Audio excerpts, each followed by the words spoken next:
Bila seseorang itu mukallaf, wajiblah baginya menuntut dua ilmu. Yang pertama, apa ilmunya? Ilmu usuluddin. Apa ilmu usuluddin ni? Ilmu umbi agama atau perdu agama. Yang dimaksud ke umbi atau perdu ilmu tauhid. Kena belajar ilmu tauhid. Ilmu mengesahkan Tuhan. Jangan syirikkan dengan sesuatu. Yang kedua dia panggil ilmu furu'uddin, ilmu cabang agama. Yang dimaksud ilmu cabang agama itu dua. Yang pertama ilmu fiqh, yang kedua ilmu tasawuf. Wajib belajar sekadar berdoa ini. Lebih-lebih tu fardu kifayah. Kalau nak jadi penceramah, dia kena belajar lebih sikit lah.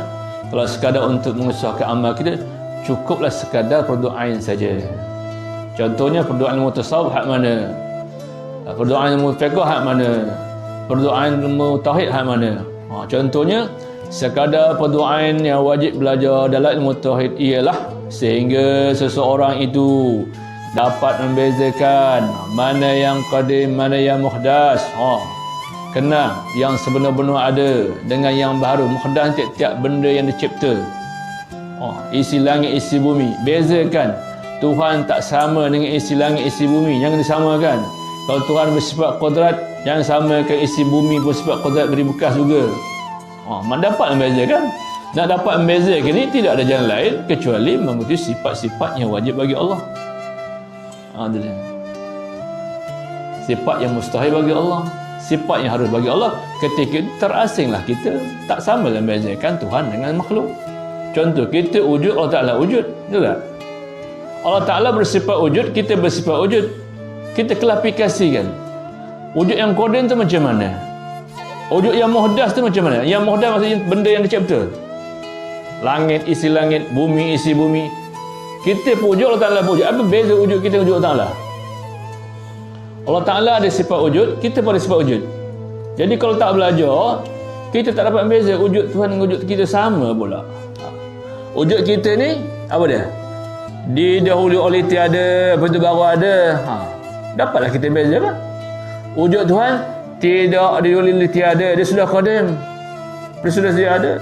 Ketika itu dapatlah kita klasifikasikan yang qadim dengan yang baru. Kita pun wujud, tapi wujud kita didahului oleh tiada, mula asal tak ada. Kerana dia ada kan Tuhan, baru ada kita. Wujud Tuhan tidak didahului oleh tiada, dia sudah sedia ada. Baru dapat beza yang qadim.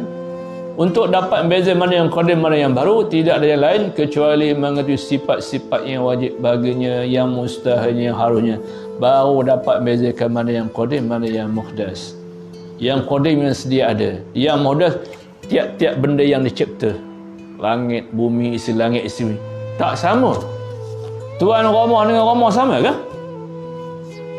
Tuan Rama dengan Rama sama ke? Tentu tak sama. Begitulah, yang mencipta dengan barang yang cipta mana sama. Tetapi kenapa disamakan?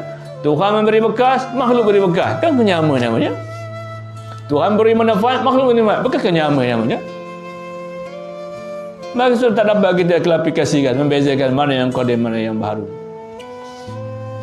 Betul kena belajar ilmu tauhid. Itu sekadar berdoa ilmu tauhid ialah tulis. Sekadar berdoa ilmu tauhid ialah lain kali buat buku yang penyegan kan. Tanya tak tahu, tanya tak tahu. Tapi tanya duit tahu. Ni duit apa? RM5 hijau, tandanya hijau. Ni apa? 10, tandanya merah. Tapi tanda-tanda kewujudan Allah Ta'ala tak tahu.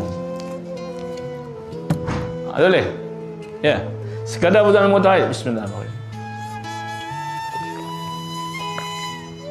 Sekadar berdoa ilmu tauhid ialah sehingga seseorang itu, siapa seseorang itu yang mukallaf lah. Sehingga seseorang itu dapat membezakan mana yang qadim, mana yang baru ataupun yang muhdas. Itu sekadar pertanyaan. Itu sekadar pertanyaan mutahid, sehingga dapat seseorang itu dapat beza mana yang qadim, mana yang muhdas atau mana yang baru. Jadi tak dapat mengetahui mana yang qadim, mana yang baru, kita mesti terlibat dalam mengerti sifat-sifat yang wajib bagi Tuhan, sifat yang mustahilnya, sifat yang harus, baru dapat kita membezakan mana yang qadim, mana yang baru. Sifat Tuhan tak sama sifat kita.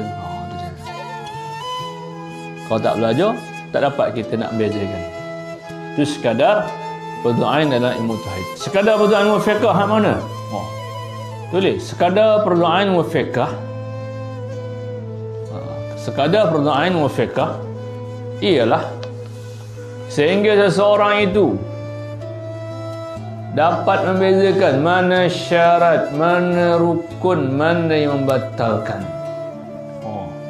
Kalau tak tahu syarat, tak sah sembahyang. Tak tahu rukun, tak sah sembahyang. Tak tahu yang batal sembahyang, tak sah sembahyang.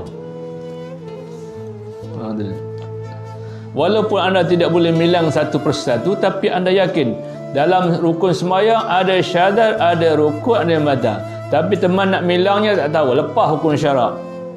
Tapi teman yakin dalam sembahyang tu ada rukun, ada syarat dan batal. Nak bilang teman minta maaf. Kalau tingkat semua rukun batal, tingkat semua sunat batal. Tapi teman nak bilang tak ingat.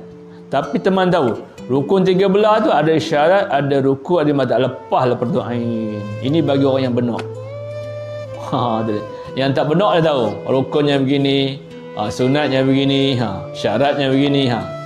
Kalau kata-kata mereka semayang tahu ke rukun 13 tu mana syarat, awak bantah je, automatik tak sah semayangnya. Pasal kalau dia tingkat semua rukun batal, tingkat semua syarat batal. Dia mesti ada dalam sembahyang ada syarat, ada rukun yang batal. Macam rukun uduk. Mereka tahu ke rukun uduk ni? Tahu. Mereka tahu mana syarat dan rukun? Awak nyebut tak tahu, tapi awak yakin ada syarat dan rukun yang batal. Kalau kata awak bantah, dia main uduk, awak uduk lah. Mana mahu? Pasal dia tak tahu status uduk tu. Awak nak bilangnya tak tahu mana syarat, mana rukun batal. Tapi awak tahu dalam rukun uduk tu ada syarat, ada rukun, ada yang batal. Lepaslah fardu ainnya. Kalau kata rukun uduk semua rukun batal sama uduk tu. Kalau semua syarat batal uduk tu. Kita beramal nak dengan ilmu. Amal tidak boleh tanpa ilmu. Amal tu ibarat seperti roh. Ilmu tu ibarat seperti roh. Amal tu ibarat seperti jasad. Kalau tak ada roh, tak bergerak orang tu. Begitu dia, tak bergerak amal kalau tak ada ilmu. Dia mesti. Setiap amal mesti dengan ilmu. Dia tak boleh agak-agak aja. Kalau tak boleh ingat, dikatkan.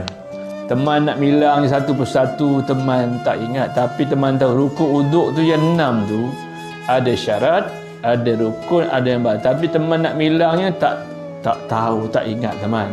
Tapi kalau bilang duit tu ingat kot, lepaslah. Tapi jangan tingkat semua rukun, semua syarat. Menyebabkan batal uduk. Begitu semayang. Itu sekadar berdoa ilmu fiqh ialah sehingga seseorang itu dapat membezakan mana syarat, mana rukun, mana yang batal. Lepaslah berdoanya, tak berdosa lah orang itu. Kalau tak tahu syarat, tak tahu rukun, tak batal, orang itu berdosa. Apa dosanya? Kerana meninggal fardu ain. Sedangkan fardu ain itu wajib belajar. Kalau tak lepas, kita bawa sambal tumpur. Tu je. Tu je. Tengah masa ni tak siapa nanya. Tapi dalam kubur start akan ditanya. Tu je. Soalannya 5 saja. Tetapi nak jawab 5 tu makan masa. Dalam kubur ada soalan tauhid. Dalam kubur ada soalan fiqh. Dalam kubur ada soalan tasawuf. Walaupun mikir dah hafal dah. Kalau mungkin nangkir cakap marabuka, teman jawablah Allahu Rabbi. Kau tanya gimana Nabi juga, teman jawablah Muhammadun Nabiyyi. Senang apa begitu. Soalan yang 5 tu dalam kubur, 3 daripada ilmu tauhid. Tak selesai. 5 soalan dalam kubur tu yang tanya mungkar nangkir, 3 daripada ilmu tauhid. Ma rabbuka, siapa Tuhanmu? Boleh jawab Allah Rabbi, sifat Tuhan pun tak tahu. Bila tak tahu, mana dia tak kenal. Bila tak kenal boleh jawab kan? Ini Tuhanku tapi dia tak kenal. Macam kita kalau tak kenal bapa kita, nampak je orang ini bapa aku, kena nampak muka tu. Bila aku beranak dengan kamu? Tuhan ciptakan kita supaya mengenal dia. Tuhan ciptakan supaya mengenal dia. Kalau tak kenal dia macam mana? Tak kenal Tuhan yang punya alam ni. Hari-hari ngambil hazanah tapi tak kenal Tuhan yang punya alam. Tak patutlah.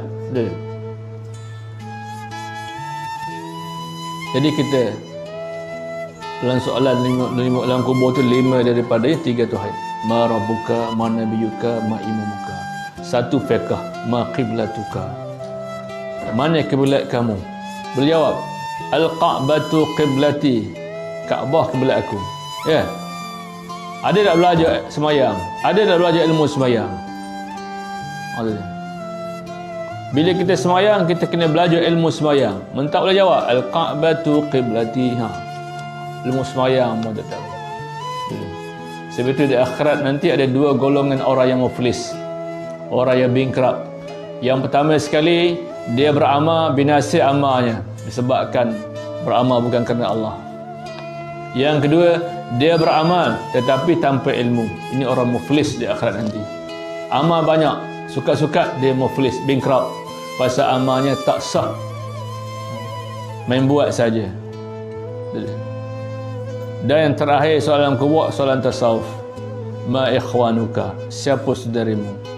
Dia saudara ini bukan saya saudara, tapi sekalian muslimin dan muslimat semua saudara kita. Kalau kita bermusuh dengan saudara kita, berjawab, al-muslimuna wal muslima ikhwani. Biarlah orang buat jahat dengan kita, tapi kita baik dengan dia. Itu caranya. Tak boleh jawab. Tak Nabi.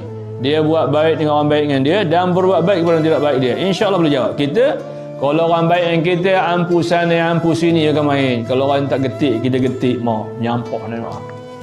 Selisih tu, nyesal. Sia kejumpa dia tadi. Pasal dia tak yakin rukun iman yang ke-6 itu. Pasal umbi agama tak belajar. Ya, rukun iman yang ke-6 apa? Wal qadri khairihi wa syarihi minallahi ta'ala. Percaya qada baik, qada tak minallah, yang baik daripada Allah Taala, yang tak baik Allah Taala. Yang baik tu disuruh, yang tak baik tu ditegur. Dia. Semua daripada dia. Mana ada Tuhan lain pula? Kalau orang baik yang kita, tu tanda Tuhan nak bagi kita ujian. Tuhan tak bagi pula orang lain marah kita, Tuhan nak bagi ujian tak? Sabar tak sabarnya. Jadi kalau orang, bila kita rasa orang membuat kita berbagai-bagai, rujuklah rukun iman yang ke-6. Kerana sudah ditakdirkan bukan baru ini, sudah pada masa azali lagi. Ada orang suka kita, ada orang tak suka kita. Jadi apa sebab itu kita mikir dalam no? Yang suka kita syukur kepada Tuhan, kerana Tuhan bagi orang tu suka kita. Yang tak suka kita, sabar, Tuhan nak uji aku. Barulah kuat. Benda kalau tak uji, tak nampak kuatnya. Macam kereta sebelum jual, kejenuh dan round sana round baru jual. Mana yang lepas bawa terus bagi jual je. Cabut tanpa cabut mentor, cabut tayar mangkuk je. Dia bawa race laju-laju berapa kilometer, baru dijualnya. Begitu amal tadi. Sebab Tuhan kata dalam Quran, la taqulu amanna wa hum la yuftanun. Jangan kamu jangan kamu semua berkata amanna, kami semua beriman, wa hum la yuftanun, sebelum mereka diuji. Bila diuji, baru tahu siapa yang dikatakan beriman itu, ketahanannya itu.